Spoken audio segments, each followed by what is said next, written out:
As Alexander Dahl mentioned in his video presentation, the local history is often all around us, just waiting to be discovered or brought to our attention. Apparently, sometimes local history is brought to our attention, sometimes it may not.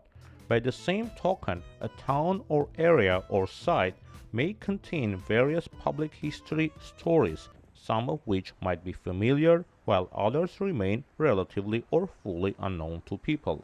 During the Module 4 video lecture, Dr. Kickler explained how and why he was asked to start the NorthCarolinaHistory.org website. Doctoral candidate Jonathan Fisser referred to how history is getting out of academia into the public view. In his video, he refers to many exciting ways how the National Park Service preserves and takes care of Castillo de San Marcos Fort, which exists in San Agustin, Florida, the oldest continuously inhabited town in America. This fort has a very large importance to history and to public history, and preserving it like the National Park Service does on a regular basis is a very large draw for the public to come out. They do a great job with it. Another way that the National Park Service reaches out to the general public to really press the importance and prominence of this fort is on the weekends, Fridays, Saturdays, and Sundays. They will fire off cannon fire so the public can see just how loud it is out here. In which way public history stories become public, and what makes them more catchy, engaging, entertaining, and as a result more accessible to people is an essential part of this research story. This is the 16th Street of Northwest Washington, D.C. The area is also known as 16th Street Historic District. This road plays an important role in our short documentary. In 2020, the two-block stretch of the 16th Street, which connects Lafayette Park to K Street, was renamed Black Lives Matter Street as a sign of solidarity with the BLM movement. These couple of blocks seem to contain various exciting stories related to the local history realm. If we could fast forward time, we can imagine that the residents of Washington, D.C., particularly those who work in this area, reside here, or visit the site, will be vastly aware of the BLM movement years from now. They might also be aware of the protests in this area, simply because this two-block stretch was named after the Black Lives Matter movement. For public history to become public, some actions needed to be taken. A street sign, a reenactment of the historical events, an engaging website, a good cell phone application. Something is necessary for, as Alexander Dahl worded it, public history to be discovered. Interestingly enough, some other local histories related to the same two blocks of the same street might not be well known. Of course, everyone in America, or maybe in the entire world, recognizes the building from where the road radiates. It's the White House. What is somewhat less known is the name of the architect, Mr. James Hoban. He was born in Ireland in 1755. Overlooking the White House is another building, Hotel Hay Adams. This historic luxury hotel was opened in 1928. Another hotel, St. Regis, is located at the very beginning of BLM Street and had been opened 2 years before Hay Adams in 1926. What connects these two hotels is not just the street. What connects them is also the architect, Mihran Mesrobian, originally Armenian, who worked for the developer Harry Wardman, originally English, in the 1920s. Mihran Mesrobian was the designer of both hotels.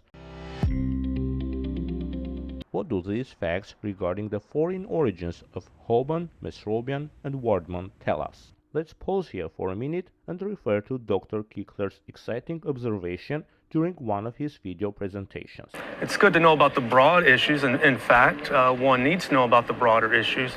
But we'll learn in this presentation why local history is important and helps historians have a better understanding of the broad issues of the past.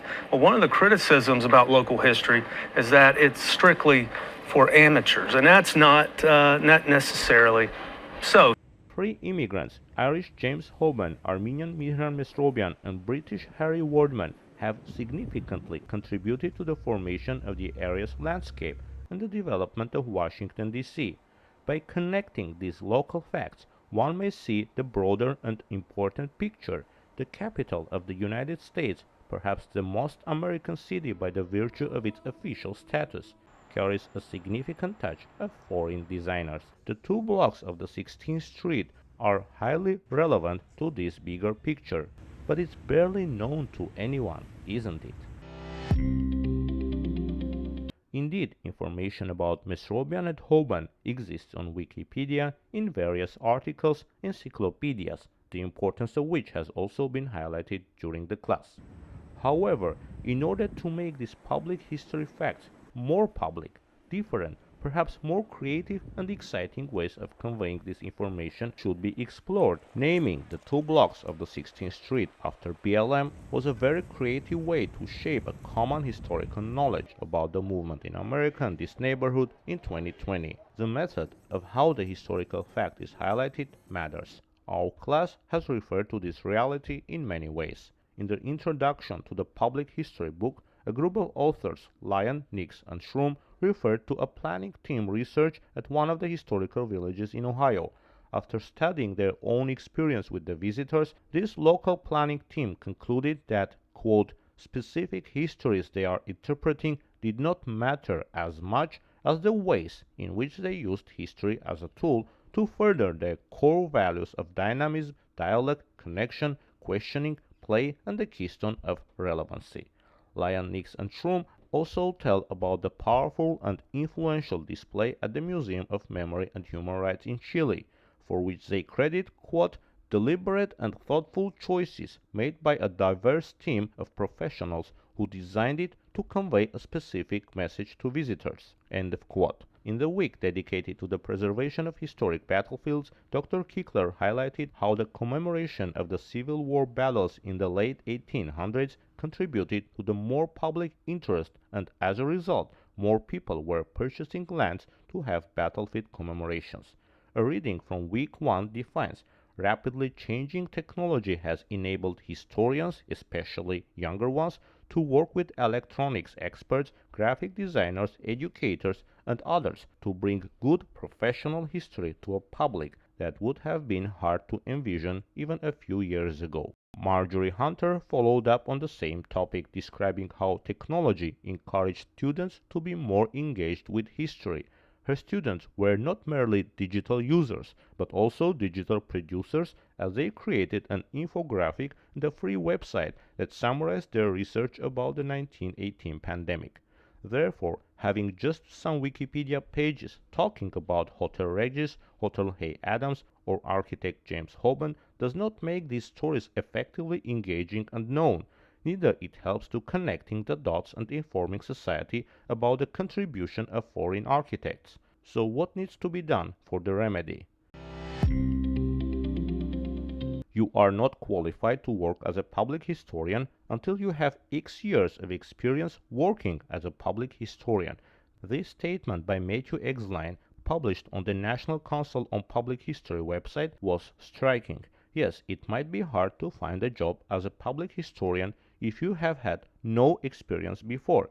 The controversial but somewhat true statement means that for someone who is about to begin his career as a historian, it might be hard to draw attention to the highlighted topic as a historian, because the lack of previous experience diminishes the chances of being hired. However, there are other avenues to explore and to deliver the message.